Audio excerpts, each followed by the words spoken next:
Selamat sejahtera kepada semua rekan-rekan sekalian dimanapun Anda berada. Bersama saya Rosalia Sulumin dalam kemahiran belajar untuk abad ke-21. Pada hari ini saya akan membentangkan hasil proyek saya yang bertopik gitar semula dan kelestarian alam sekitar. Dalam topik ini saya akan membahaskan tentang definisi gitar semula, jenis-jenis bahan yang boleh di gitar semula, kepentingan gitar semula, manfaat gitar semula, cabaran dalam gitar semula, dan apakah langkah-langkah untuk menggalakkan gitar semula. Apa itu gitar semula? Seperti yang Anda tahu, gitar semula ialah suatu proses mengolah semula bahan buangan untuk menghasilkan barang yang baru. Ini melibatkan proses pengumpulan, memproses, dan mengitar semula bahan-bahan sisa untuk dijadikan produk baru. Seterusnya, jenis-jenis bahan yang boleh digitar semula. Di sini terdapat 3 tong yang berwarna.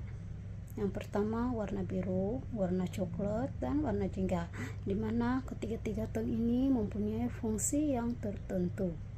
Dan setiap tong ini terdapat di sekolah, taman-taman, dan di sekitarnya.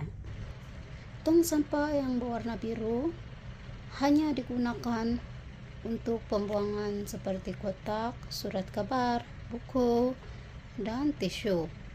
Manakala tong sampah yang berwarna coklat pula hanya digunakan untuk kaca seperti cermin dan botol kaca.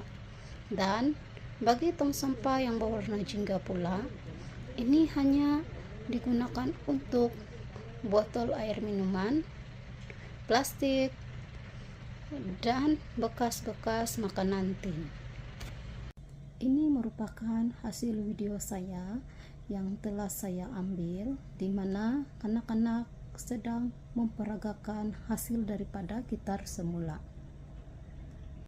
Ini merupakan contoh pembuatan gitar semula daripada botol.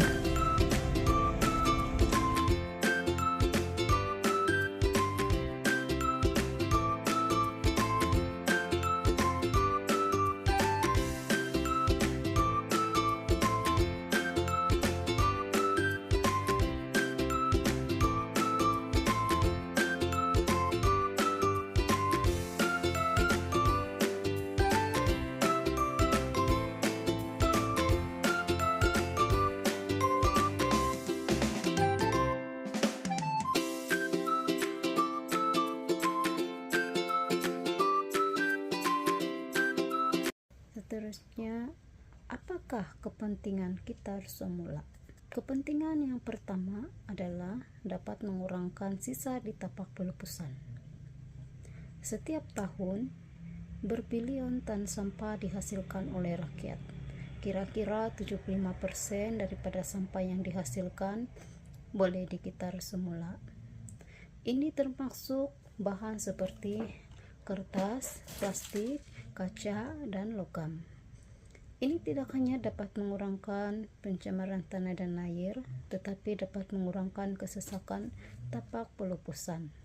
Kepentingan yang kedua, dapat menjimatkan sumber asli. Gitar semula dapat membantu menjimatkan sumber asli seperti kayu, logam, dan minyak.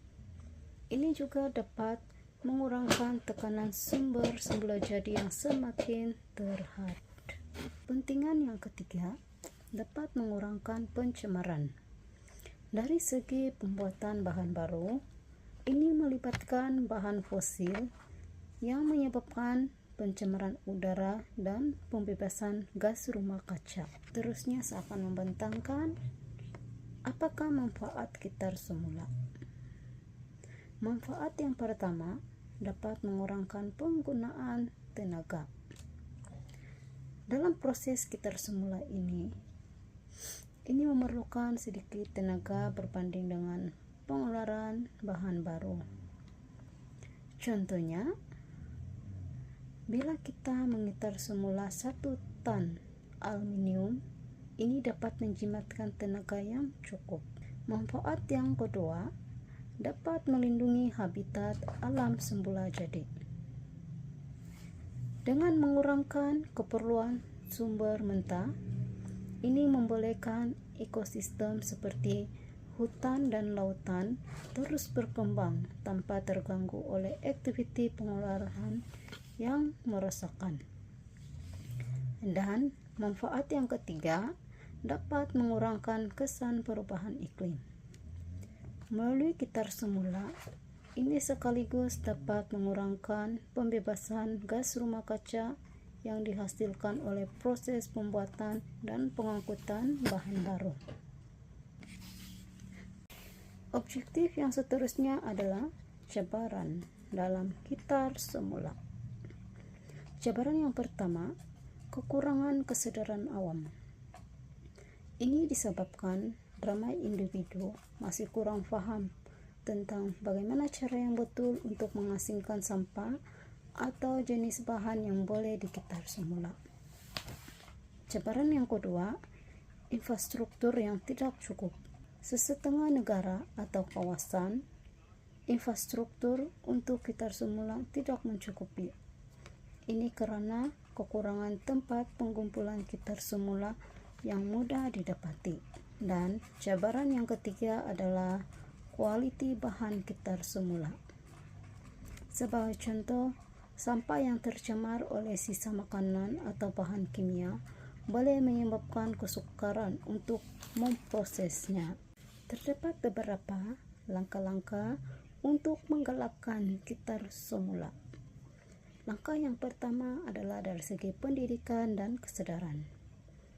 Pendidikan adalah kunci yang paling penting untuk meningkatkan kesadaran mengenai kepentingan gitar semula. Sebagai contoh, mengadakan program-program kesadaran di sekolah, universiti, dan sekitar masyarakat. Ini dapat membantu orang ramai memahami pentingnya gitar semula. Langkah yang kedua adalah penguatkuasaan dasar dan inisiatif. Kerajaan harus memainkan peranan besar dalam menggalakkan gitar semula dengan menguatkuasakan dasar-dasar seperti menyediakan inisiatif cukai untuk syarikat yang menggitar semula dan mengenakan bayaran untuk pembuangan sampah yang tidak digitar semula. Langkah yang ketiga adalah meningkatkan infrastruktur. Meningkatkan kemudahan gitar semula seperti menyediakan lebih banyak tempat pengumpulan sampah seperti di tempat awam, serta melabur dalam teknologi pengurusan sisa yang lebih efisien. Sebagai kesimpulan, gitar semula bukan hanya tanggung jawab kerajaan atau industri, tetapi juga tanggung jawab setiap individu. Dengan kesadaran dan tindakan bersama, kita boleh menuju ke arah alam sekitar yang lebih lestari. Terima kasih.